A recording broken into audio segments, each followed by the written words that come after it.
जिसके बारे में हम डिस्कस करेंगे वो है हमारा electric dipole in uniform electric field.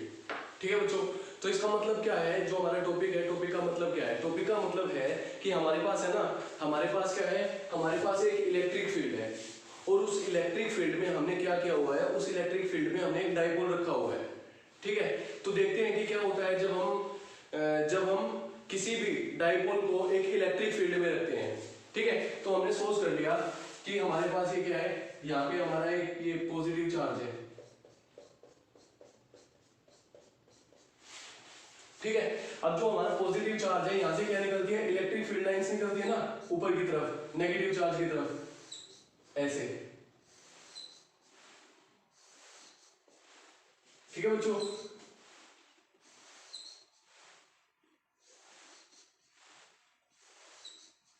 ठीक है ना, जो हमारा चार्ज है वो पॉजिटिव से, जो हमारा करंट है वो हमारा पॉजिटिव टर्मिनल से नेगेटिव टर्मिनल की तरफ भागता है ना, तो हमने सपोज कर लिया कि हमारे पास है ना ये कोई इलेक्ट्रिक फील्ड है।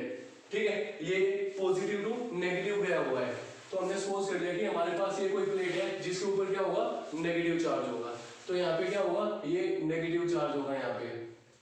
ठीक है, अब ये हमारा क्या हो गया, ये हमारा इलेक्ट्रिक फील्ड हो गया ना। अब हमने क्या करना है, अब हमने यहाँ पे क्या करना है, अब हमने यहाँ पे क्या रख दिया, हमने यहाँ पे ना एक डाइपोल रख दिया। ठीक है, अब हमें पता है कि जो डाइपोल होता है उसका एक एंड के ऊपर तो क्या होता है, नेगेटिव चार्ज होता है, और जो हमारा दूसरा एंड होता है उसके ऊपर क्या होता है, प्लस क्यू चार्ज होता है, और इनके बीच का जो सेपरेशन होता है वो किसके इक्वल होता है, वो इक्वल होता है 2a के इक्वल होगा।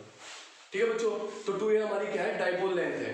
ठीक है ना, मतलब q माइनस क्यू और प्लस क्यू के बीच की जो डिस्टेंस है ना, इस पॉइंट से लेके इस पॉइंट के बीच की जो डिस्टेंस है वो किसके इक्वल है, वो है हमारा 2a के equal. So let us suppose that this point a we have and here is the b point we have. Okay, and let us suppose that this dipole is making an angle of theta with the magnetic field lines, sorry electric field lines. तो जो हमारी electric field lines है ना, इसके साथ वो कितना angle बनाएगा, वो थीटा एंगल बनाएगा।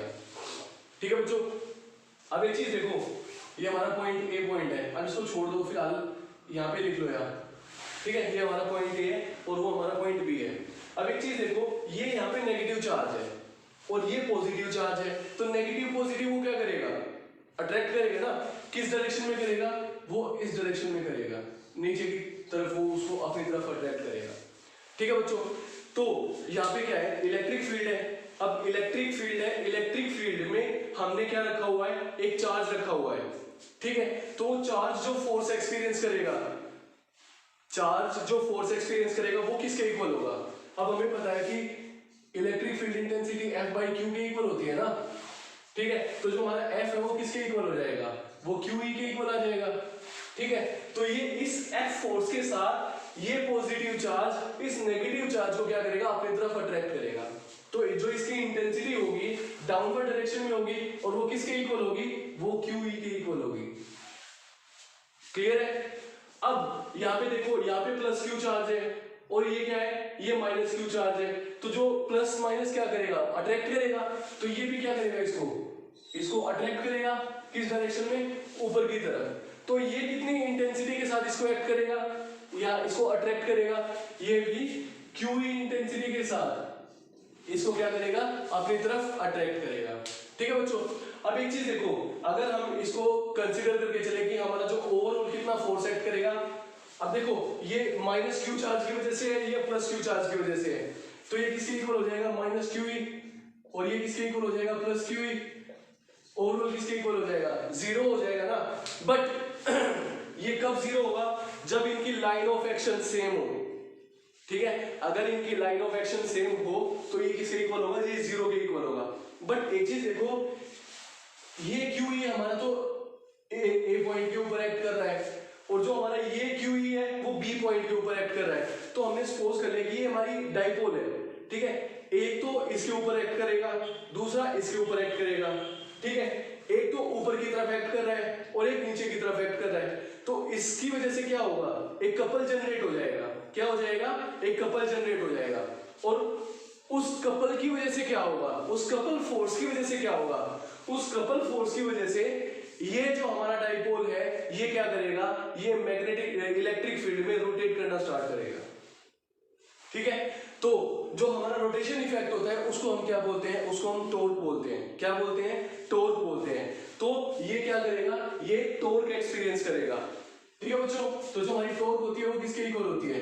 Torque is equal to either force into arm of couple के इक्वल होती है।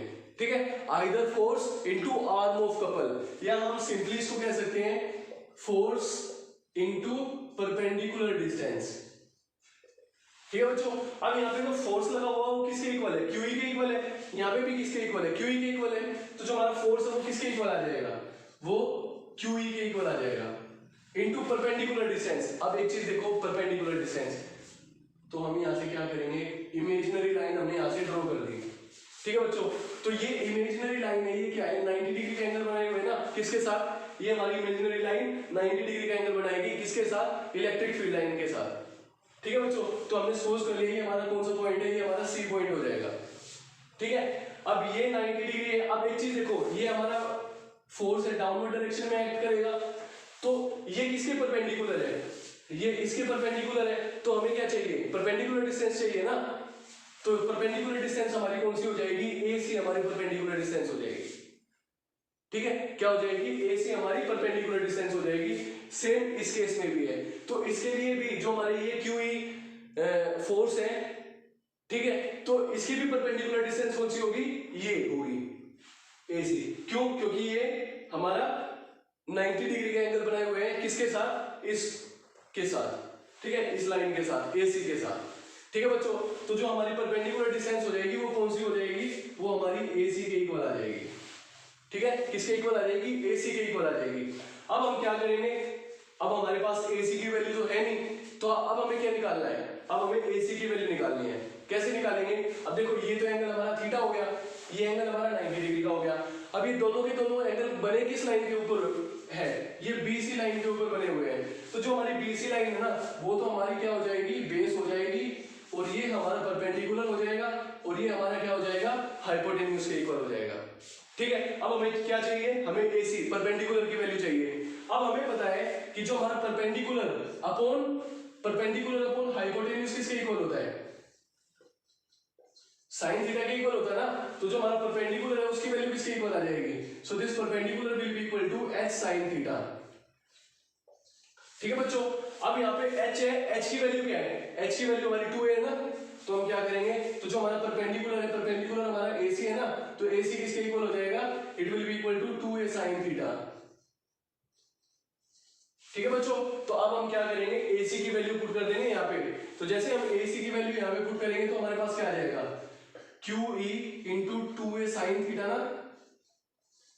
ठीक है, अब हम इसको कैसे लिख सकते हैं? इसको हम ऐसे भी लिख सकते हैं, E into Q into 2a sin theta. अब Q इंटू 2a किसके इक्वल होता है? ये हमारा डाइपोल मोमेंट के इक्वल होता है ना। ये क्या होता है? हमारा डाइपोल मोमेंट के इक्वल होता है। तो इसको हम कैसे लिख सकते हैं? इसको हम ऐसे लिख देंगे PE sin थीटा।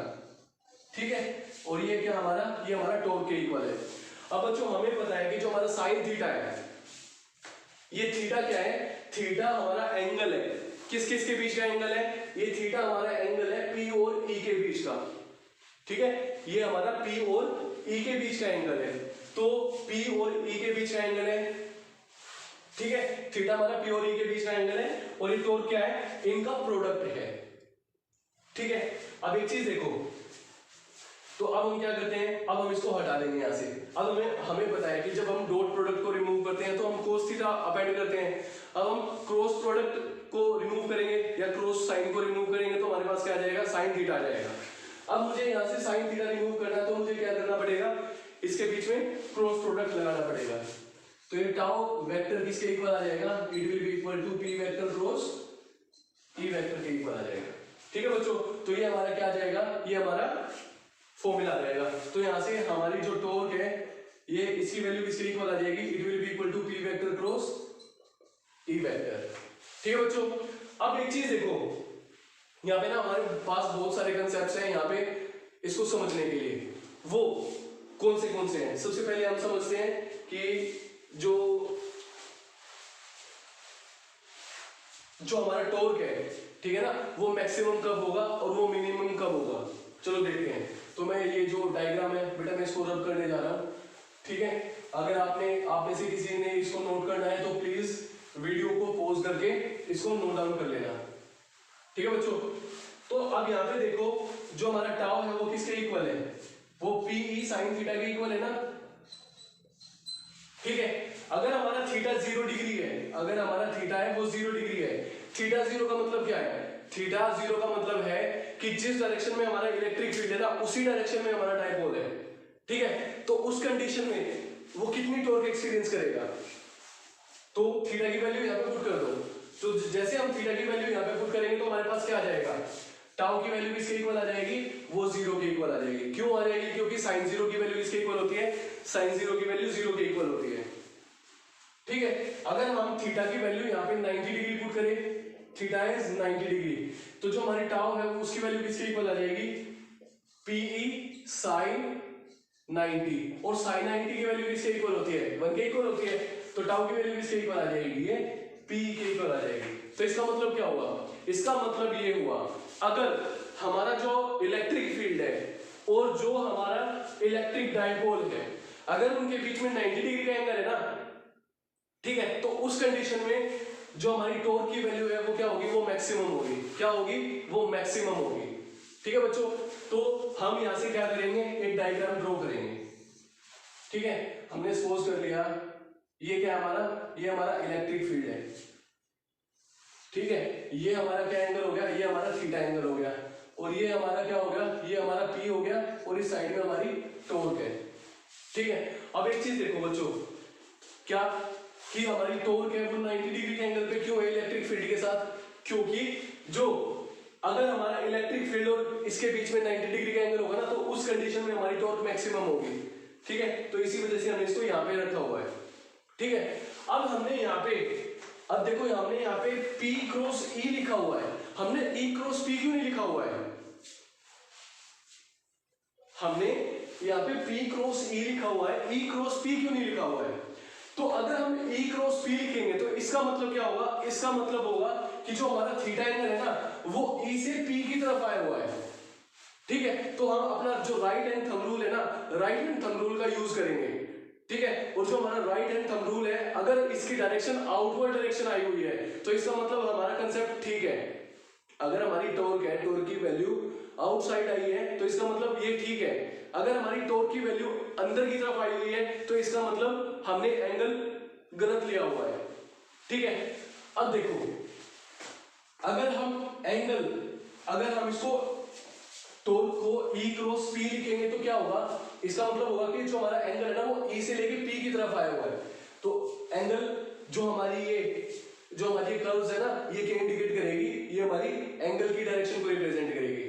ठीक है बच्चों, तो जैसे मैं इसको ऐसे करूंगा तो इसका मतलब क्या हुआ, इसका मतलब ये हुआ कि जो हमारा एंगल है ना वो E से P की तरफ है। अगर एंगल हमारा E से P की तरफ है तो हमारी टॉर्क है वो अंदर की तरफ एक्ट करेगी। ठीक है, ये पॉसिबल नहीं है। ठीक है, अंदर की तरफ, तो इसका मतलब हम इसको ऐसे नहीं लेंगे। अगर मैं एंगल को हमारा P से E की तरफ लेके जाता हूं, अगर मैं इसको P क्रॉस E लिखूंगा तो इसका मतलब क्या हुआ, इसका मतलब हुआ कि जो हमारा थीटा एंगल है ना वो P से लेके E की तरफ गया हुआ है।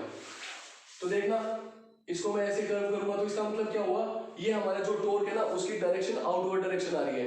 तो हम यूजुअली जो भी चीज लेते हैं ना वो हम आउटवर्ड डायरेक्शन में लेते हैं, इनवर्ड डायरेक्शन में मोस्टली केसेस में हम नहीं लेते हैं इनवर्ड डायरेक्शन, तो हम मोस्टली आउटवर्ड डायरेक्शन के साथ डील करते हैं। ठीक है, अपनी ईज के लिए। ओके, तो इसी वजह से हमने यहाँ पे क्या लिखा है, हमने यहाँ पे P क्रॉस E लिखा हुआ है, ना कि E क्रॉस P लिखा हुआ है। ठीक है बच्चों, I hope this video clear your all the doubts. Okay, इस वीडियो ने आपके सारे के सारे डाउट्स है वो क्लियर कर दिए होंगे। ठीक है बच्चों, अगर आपको इस कंटेंट में कोई भी प्रॉब्लम है या कुछ भी आपको समझ में ना आया हो तो please don't forget to write it in comment box.